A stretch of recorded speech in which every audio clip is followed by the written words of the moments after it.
नमस्कार दोस्तों, स्वागत है आपका आपके अपने YouTube channel news information with Sandeep Chaudhary में। और आज हम बात करने जा रहे हैं कि किस प्रकार से भाषा का इम्पोर्टेंट रोल होता है किसी भी देश की इकोनॉमी को आगे बढ़ाने में।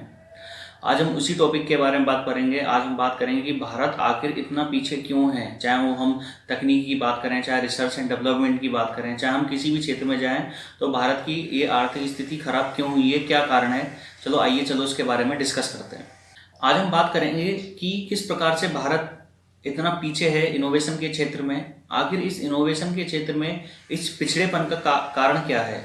हम बात करते हैं एक तरफ तो विश्व गुरु भारत की, तो ये बात सुनने में कितनी अकल्पनीय लगती है जैसे आज की स्थिति को देखा जाए।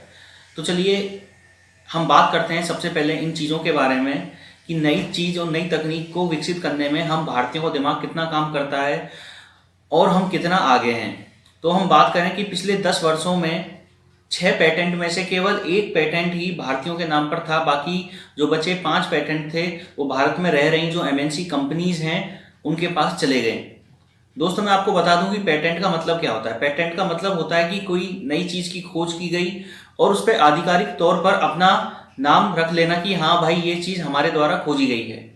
भारत सरकार की एक रिपोर्ट के अनुसार 2006 से दिसंबर 2015 तक 67,342 पैटेंट किए गए हैं, जिनमें से 56,727 पैटेंट एमएनसी कंपनियों के पास हैं और 10,615 पैटेंट भारतीय कंपनियों के पास हैं।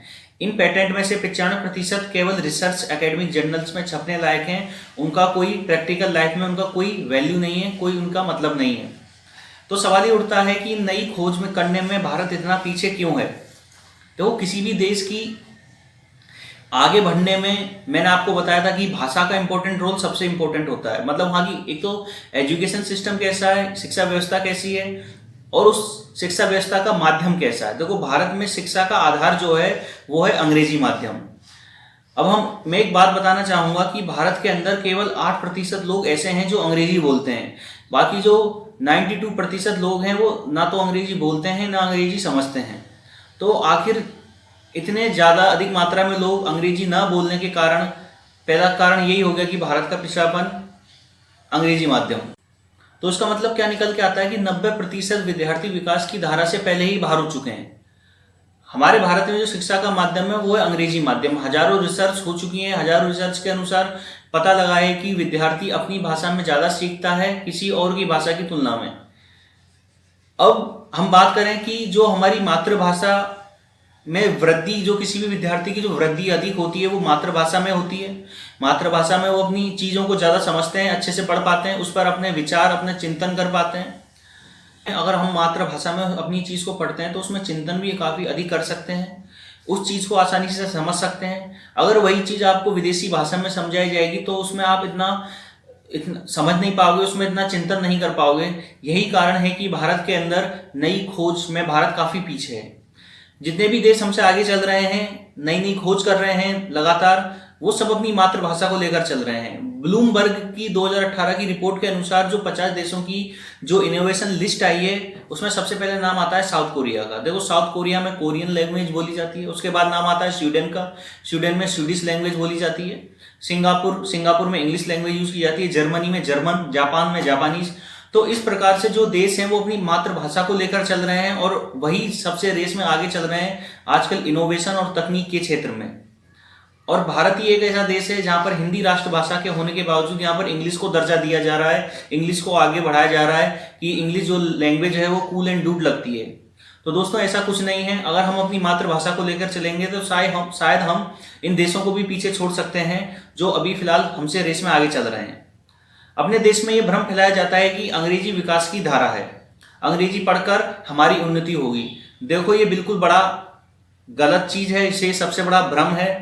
छोटा सा देश साउथ कोरिया अपनी भाषा में बढ़कर कितना आगे निकल गया है।